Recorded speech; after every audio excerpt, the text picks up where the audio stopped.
नमस्कार दोस्तों, स्वागत है आपका शिक्षा एक्सप्रेस में। आशा करता हूँ आप सभी स्वस्थ होंगे और मस्त होंगे। तो आज हम पढ़ेंगे हमारा देश भारत यानी कि अवर कंट्री इंडिया के बारे में। आपको तो पता है कि दुनिया में बहुत सारे देश हैं, लेकिन भारत सिर्फ एक देश नहीं है बल्कि एक सभ्यता है, एक सोच है और लगभग 150 करोड़ लगभग 150 करोड़ सपनों की धड़कन है, जहाँ मिट्टी भी सोना उगाती है और लोग दिल में दुनिया बसाते हैं।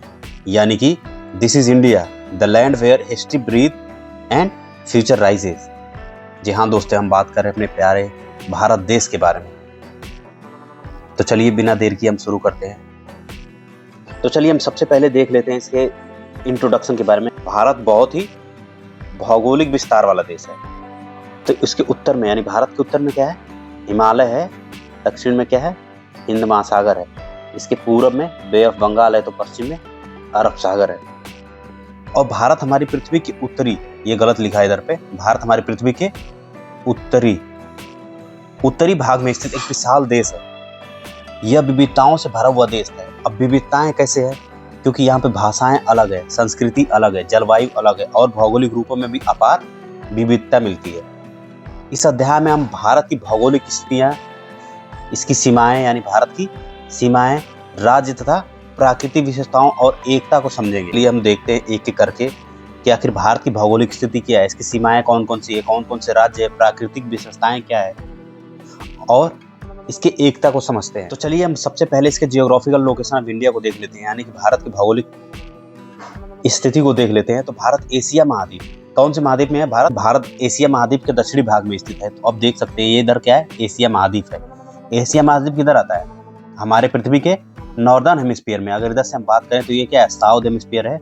और ये कौन सा है? ये नॉर्थ हेमिस्फीयर है। तो हमारा जो इंडिया है वो एशिया महाद्वीप, मान लो ये एशिया है, एशिया के साउथ में यानी दक्षिणी भाग में स्थित है। इसके उत्तर में हिमालय पर्वत है। अभी बताया था आपको, इसके उत्तर में क्या है? हिमालय पर्वत है। और दक्षिण में हिंद महासागर है। नीचे की तरफ इधर क्या है? ये इंडियन ओशियन है। क्या है? दक्षिण में हिंद महासागर है और पूर्व में बंगाल की खाड़ी यानी कि बे ऑफ बंगाल है। पूर्व में क्या है? बे ऑफ बंगाल है। बे ऑफ बंगाल जहां से ब्रह्मपुत्र नदी और गंगा नदी क्या है? एक सुंदरबन डेल्टा का निर्माण करती है। और पश्चिम में क्या है? अरेबियन सी। यानी बात करें इधर हम, या राजस्थान वाले साइड में ये वाला एरिया, राजस्थान के नीचे वाला एरिया जो महाराष्ट्र गोवा वाला है, तो इस वाले साइड में क्या है? अरेबियन सी यानी अरब सागर है। अब भारत का जो अक्षांश है, अक्षांश को देखें तो अक्षांश ये कौन सी रेखाएं होती है? ये अक्षांश रेखाएं जिनको हम लेटीट्यूड बोलते हैं, जो क्या है? पृथ्वी पर पैरेलल होती हैं, जो एक दूसरे को कभी नहीं काटती। ये कौन सी रेखा है? ये जो रेड लाइन देख रहे हो अब, ये कौन सी है? 0 डिग्री लेटीट्यूड है, 0 डिग्री अक्षांश है। इसको हम इक्वेटर भी बोलते हैं, यानी कि विषुवत रेखा बोलते हैं, भूमध्य रेखा बोलते हैं। इसको हम क्या बोलते हैं? भूमध्य रेखा बोलते हैं। तो जो भारत का अक्षांश है वो 8 डिग्री, यानी इधर देखें तो ये कितना है? 8 डिग्री 4 मिनट से लेकर के, उत्तर से लेकर के 37 डिग्री 6 मिनट, यानी कि ये 37 डिग्री 6 मिनट उत्तरी अक्षांश में है। अब उत्तरी अक्षांश कैसे हुआ? अब मान लो कि ये रेड लाइन कौन सी है? ये 0 डिग्री है और इधर ये साउथ है, इधर ये नॉर्थ है। अब इसके ऊपर जाएंगे तो पूरा नॉर्थ आएगा, 0 1 2 3 4 लाइक दैट। और इधर क्या है? 1 2 3 4 साउथ आएगा। इधर क्या है? ये साउथ आएगा, ये नॉर्थ आएगा। तो हमारा क्या है? जो भारत देश है पूरी तरफ से उत्तरी गोलार्ध में है। इसीलिए हम क्या है? 8 डिग्री 4 मिनट उत्तर से, उत्तरी अक्षांश से 37 डिग्री 6 मिनट उत्तरी अक्षांश में लिया गया है। अगर आपको इसको और अच्छे से समझना है तो प्लेलिस्ट में एक वीडियो पड़ी है, उस वीडियो को आप देख सकते हैं, लॉन्गिट्यूड और लैटिट्यूड के बारे में, क्या लेटीट्यूड होते हैं, क्या लॉन्गिट्यूड होते हैं और कहाँ से कहाँ तक भौगोलिक विस्तार है इनका। अगर हम बात करें देशांतर की, देशांतर रेखाएं कौन होती है? जो पोल से होकर गुजरती है, पोल से होकर गुजरती है और एक दूसरे को ध्रुवों पे काटती है, यानी कि पोल्स पे काटती है। बात करें तो ये पहली रेखा होगी और ये दूसरी रेखा होगी। इन दोनों रेखाओं को, पहली कौन सी रेखा है? यहाँ से भारत की जो भौगोलिक स्थिति की बात करें तो 68 डिग्री 7 मिनट, यानी ये वाला एरिया 68 डिग्री 60 मिनट पूर्व से लेकर के 97 डिग्री 25 मिनट पूर्व देशांतर में स्थित है। और इसके मुख्य रेखा की बात करें, मुख्य रेखा कौन सी रेखा? यानी इसके बिल्कुल बीचों बीच से, जो भारत के बीचों बीच से एक रेखा गुजरती है, जिसको हम क्या बोलते हैं? भारतीय मानक समय बोलते हैं। क्या बोलते हैं? IST यानी इंडियन स्टैंडर्ड टाइम बोलते हैं। वो कितना है? 82 डिग्री 30 मिनट पूर्वी देशांतर में स्थित है। किधर है? जो कि हमारे यूपी के मिर्जापुर से लिया जाता है। कहाँ से लिया जाता है? उत्तर प्रदेश के मिर्जापुर से लिया जाता है। इसको हम क्या बोलते हैं? IST बोलते हैं, इंडियन स्टैंडर्ड टाइम, यानी कि भारतीय मानक रेखा बोलते हैं। तो उम्मीद करता हूँ कि ये सारी चीजें आपको समझ आ गई। देख लेते हैं भारत के विस्तार यानी साइज और एक्सटेंट के बारे में। तो भारत का जो कुल क्षेत्रफल है, लगभग 32,87,000 लाख वर्ग किलोमीटर है। कितना है? 32,87,000 वर्ग किलोमीटर है। यानी कि इसके पूरे सीमा की बात करें, पूरे सीमा क्षेत्र की बात करें, तो भारत का जो पूरा क्षेत्र है वो कितना है? 32,87,000 वर्ग किलोमीटर है। ये विश्व का 7वां सबसे बड़ा देश है। कौन सा है? कितना? विश्व का 7वां सबसे बड़ा देश है। और जनसंख्या की दृष्टि में विश्व का पहला, अभी क्या है? सबसे पहले चाइना था, लेकिन अभी पहला पे कौन सा आ गया? इंडिया आ गया सबसे। इसके विस्तार की बात करें यानी क्षेत्रफल की बात करें, क्षेत्रफल की दृष्टि से क्या है? दूसरा, अरे 7वां सबसे बड़ा देश है। वही अगर हम बात करें इसके उत्तर में, उत्तर से दक्षिण की लंबाई की, तो इधर आपको पता ही है कि ये क्या है? नॉर्थ होता है, इधर क्या है? साउथ है। तो इधर उत्तर से और दक्षिण की लंबाई, टोटल लंबाई कितनी? इसकी 3214 किलोमीटर है। कितनी है? ये 3214 किलोमीटर है। और बात करें पूर्व से पश्चिम, यानी कि ये वाला एरिया, पूर्व से पश्चिम, इसकी चौड़ाई की, तो ये टोटल कितनी है? 2933 किलोमीटर। कितनी है? 2933 किलोमीटर है। वहीं अगर हम बात करें भारत के स्थल सीमा की, तो स्थल सीमा कौन सी है?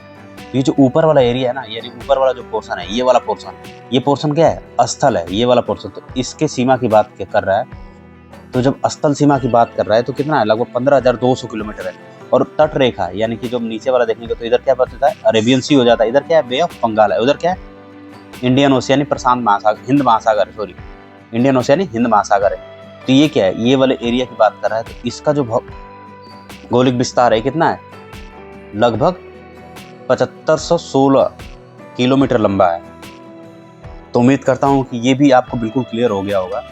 हम इसको ऐसे नाप सकते हैं, ये हो गया नॉर्थ, ये हो गया साउथ, ये हो गया वेस्ट और ये हो गया ईस्ट, यानी पूर्व, पश्चिम, उत्तर, दक्षिण। तो चलिए अब देखते हैं, क्योंकि ये सबसे इम्पोर्टेंट टॉपिक यही है, भारत की सीमाएं। भारत की सीमा से CGL, UP PCS, ये बहुत सारे, इवन आपको UP PCS और UP SI, इन सब में क्या है? ये क्वेश्चन आता ही आता है। एक या दो क्वेश्चन 100% आते हैं। तो आपको ये चीज़ें बिल्कुल याद रखिए कि भारत के जो पड़ोसी देश हैं वो कौन कौन से हैं? पाकिस्तान है, चीन है, नेपाल है, भूटान है, बांग्लादेश है, म्यांमार है, श्रीलंका जो कि समुद्री सीमा बनाता है, और मालदीव और अफगानिस्तान है। अब भारत और श्रीलंका को एक क्या है? जल संधि अलग करती। उस जल संधि का क्या नाम है? उस जल संधि को बोलते हैं पाक जल संधि। तो इसको याद रखिएगा। और एक और गल्फ ऑफ मन्नार क्या है? भारत और श्रीलंका को अलग करती है। वो कौन सी संधि है? जल संधि है, वो पाक जल संधि है। समुद्री सीमा हिंद महासागर से जुड़ी है। भारत की जो समुद्री सीमा है, नीचे आपको पता है कि नीचे कौन सा है? इंडियन ओशियन है। और ये इंडियन ओशियन, हिंद महासागर का नाम भारत देश के नाम पे पड़ा है। समुद्री सीमा की बात कर, तो समुद्री सीमा हिंद महासागर से क्या है? जुड़ी हुई है, जिससे भारत को हिंद महासागर का मोती कहा जाता है। क्या बोला जाता है? पल्स ऑफ इंडियन ओशियन बोला जाता है। तो चलिए अब आगे देख लेते हैं। तो चलिए अब देख लेते हैं भारत के पॉलिटिकल डिवीजन के बारे में, यानी भारत का जो राजनीतिक विभाजन है वो कैसे है। तो आप सभी को पता है कि भारत क्या है? संघीय गणराज्य देश है। क्या है? एक संघीय गणराज्य देश है, यानी कि फेडरल रिपब्लिक है। अब फेडरल रिपब्लिक का मतलब क्या होता है? कि भारत की जो इंटरनल और एक्सटर्नल शक्तियों पे किसी और कंट्री का कोई कंट्रोल नहीं है। भारत अपनी इंटरनल और एक्सटर्नल मैटर्स क्या है? खुद ही संभाल सकता है, खुद ही देख सकता है। ये क्या है? फ्री है। इसके ऊपर किसी अलग कंट्री का दबाव नहीं है। इसलिए इसको क्या बोलते हैं? संघीय गणराज्य, यानी कि फेडरल रिपब्लिक बोला जाता है। अब भारत वर्तमान में क्या है? पहले बीच में कितना 29 स्टेट यानी कि राज्य थे। अभी क्या है? करंट में भारत में 28 राज्य और 8 केंद्र शासित प्रदेश हैं। अब भारत की राजधानी को क्या बोलते हैं? न्यू दिल्ली, यानी कि भारत की राजधानी नई दिल्ली है। संविधान द्वारा भारत को एकता में विविधता वाला देश माना गया है। एकता में विविधता मतलब समझते हैं आप? यूनिटी इन डाइवर्सिटी, मतलब भारत में क्या है? कल्चर अलग है, रिलीजन अलग है, धर्म को मानने वाले, भाषाएं अलग है, पहनावे अलग हैं, भोजन अलग है, सब कुछ अलग अलग। इवन आप देखोगे तो भारत में जो मानसून है वो भी हर जगह पे अलग अलग है। इसलिए क्या बोला जाता है? भारत ये विविधताओं वाला देश है। मतलब विविधता होते हुए भारत में बहुत ही यूनिटी। देखते हैं भारत के फिजिकल डिवीजन के बारे में।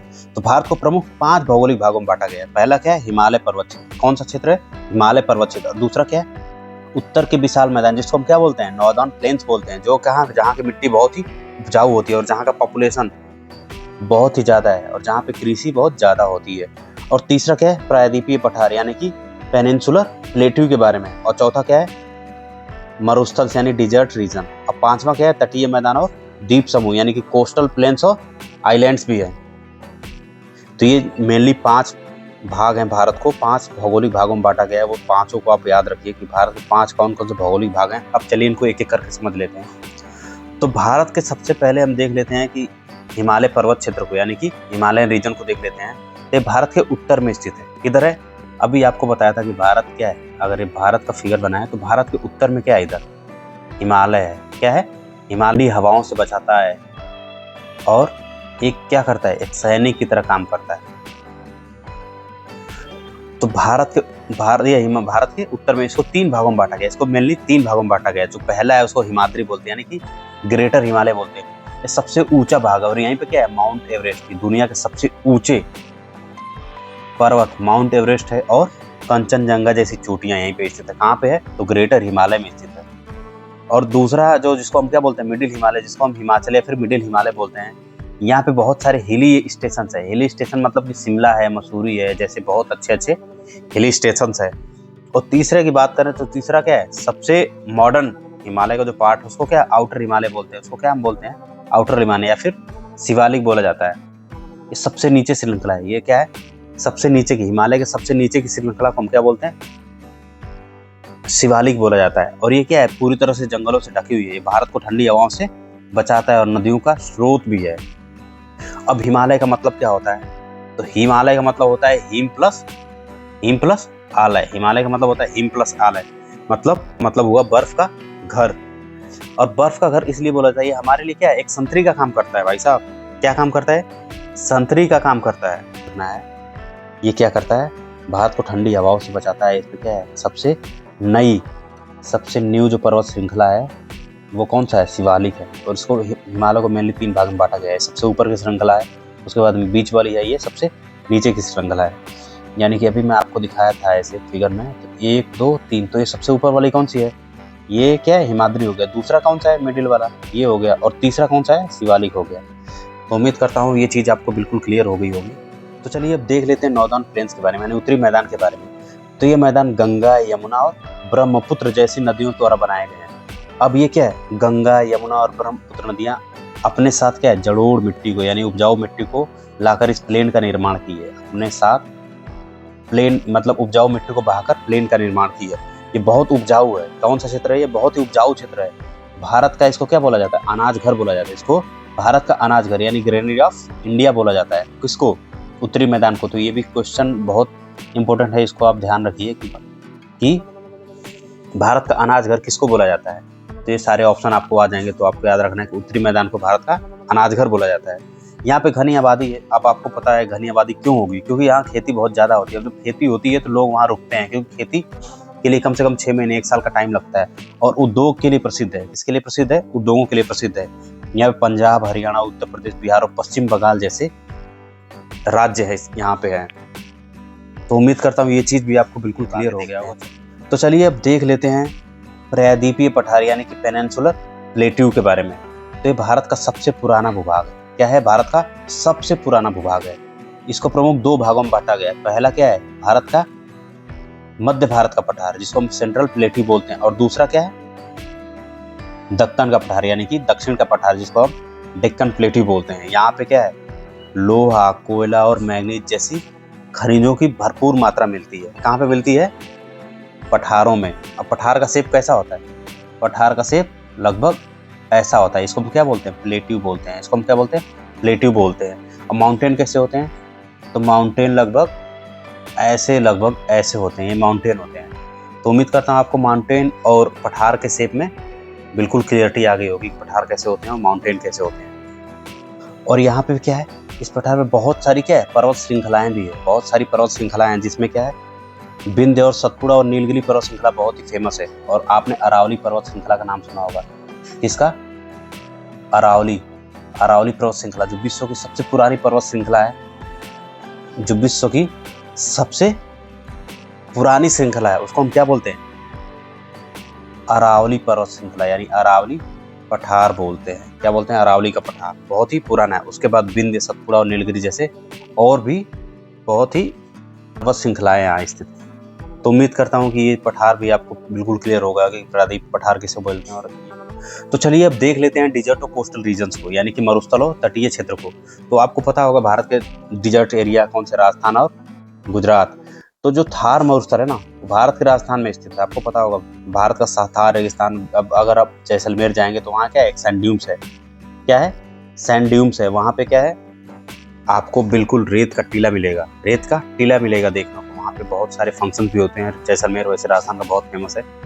थार मरुस्थल राजस्थान में स्थित है। यहाँ रेतीला, सूखा और कम वर्षा वाला। ये कौन सा है, यहाँ पे जाहिर सी बात है रेत बहुत ज़्यादा है, सूखा है, खेती के लिए ज़्यादा उपजाऊ नहीं है और बहुत ही कम वर्षा होती है।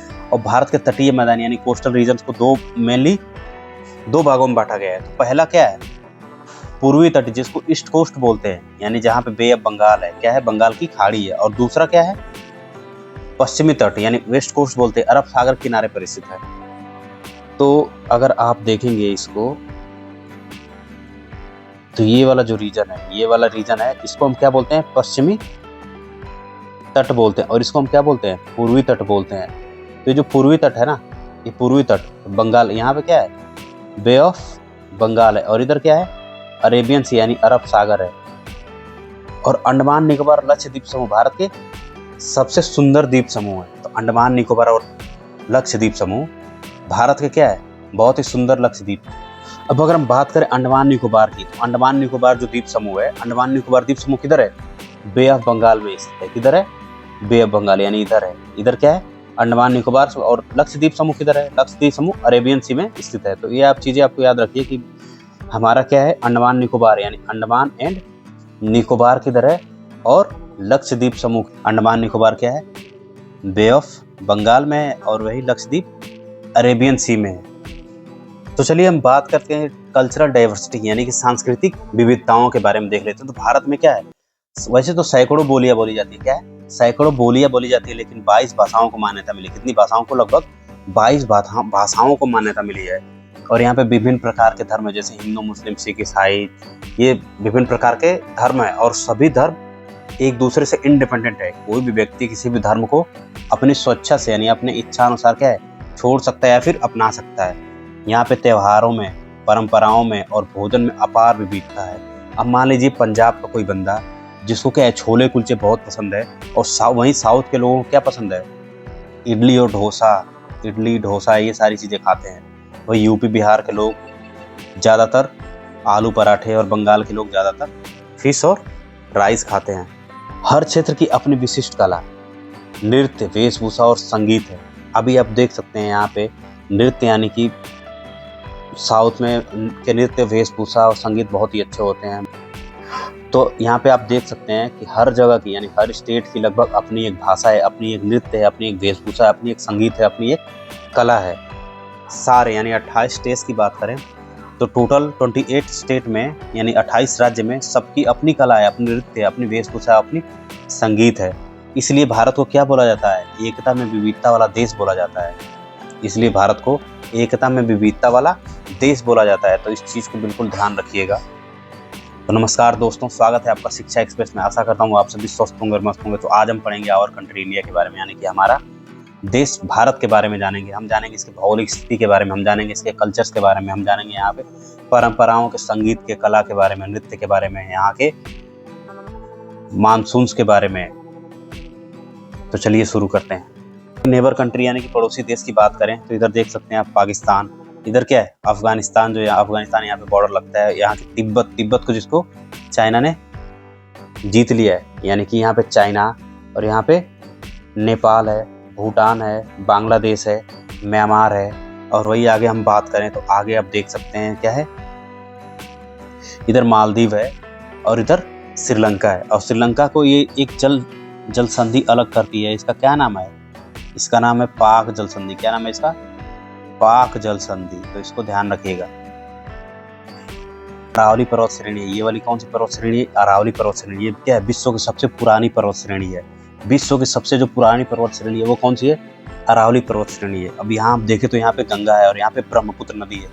तो ये जब दोनों नदियाँ आपस में मिलती हैं तो क्या है, एक सुंदरबन डेल्टा का निर्माण करती है। क्या करती है, सुंदरबन डेल्टा का निर्माण करती है और आके बे ऑफ बंगाल में किधर मिल जाती है, आके बे ऑफ बंगाल की खाड़ी मिल जाती है। वही हम बात करें तो बिंद श्रेणी को यहाँ देख सकते हैं, आप सतपुड़ा को देख सकते हैं। और वहीं पे बात करें तो नर्मदा और ताप्ती नदी किधर बहती है, पश्चिम की ओर बहती है और खंबात की खाड़ी में यानी कि अरब सागर में आकर गिर जाती है। और हम बात करें पूर्व की ओर बहने वाली नदियों में तो महानदी, गोदावरी, कृष्णा नदी और कावेरी। कौन कौन सी नदी है? महानदी, गोदावरी, कृष्णा नदी और कावेरी। ये किधर है? ये पूर्व की ओर बहने वाली नदियां हैं। तो चलिए मैं आपसे एक क्वेश्चन पूछता हूँ कि महानदी, गोदावरी, कृष्णा नदी और कावेरी में साउथ की गंगा किसको बोला जाता है? जैसे हमारे नॉर्थ की गंगा क्या है? नॉर्थ की गंगा हमारी रिवर गंगा है। वैसे ही साउथ की गंगा, इन चारों नदियों में किसको साउथ की गंगा बोला जाता है? कावेरी को, कृष्णा को, गोदावरी को या फिर महानदी को? तो कमेंट बॉक्स में जरूर बताइएगा। इसको क्या हम बोलते हैं? पूर्वी तट बोलते हैं। ये क्या है? पूर्वी तट। और ये कौन सा है? पश्चिमी तट है। ये कौन सा है? पश्चिमी तट है। तो पूर्वी तट पूर्व में स्थित है यानी कि बे ऑफ बंगाल के साइड में स्थित है। और पश्चिमी तट किधर स्थित है? अरब सागर में यानी कि पश्चिम की ओर स्थित है। तो ये जो पश्चिमी घाट है ना, ये पश्चिमी घाट क्या है? थोड़े संकरे हैं अपेक्षाकृत पूर्वी घाट के। पूर्वी घाट थोड़े क्या है, देख सकते हैं आप, पूर्वी घाट थोड़े चौड़े स्थल वाले हैं, लेकिन पश्चिमी घाट थोड़े संकरे हैं। तो चलिए अब हम फाइनल कंक्लूजन पे पहुंच गए हैं। तो इसमें हम देख लेते हैं भारत क्या है? एक सांस्कृतिक, ऐतिहासिक और प्राकृतिक रूप से समृद्ध देश है। यहाँ पे पर्वत भी हैं, नदियाँ भी हैं, पठार भी हैं, मैदान भी और समुद्र सब एक साथ मिलते हैं। भारत न सिर्फ भौगोलिक रूप से अद्भुत है बल्कि दुनिया का सबसे प्राचीन सभ्यताओं वाला, आपको पता होगा इंडस वैली सिविलाइजेशन यानी हड़प्पा सभ्यता, मोहनजोदारो वाली सभ्यता, ये क्या है? सबसे प्राचीन सभ्यताओं वाला भी देश है।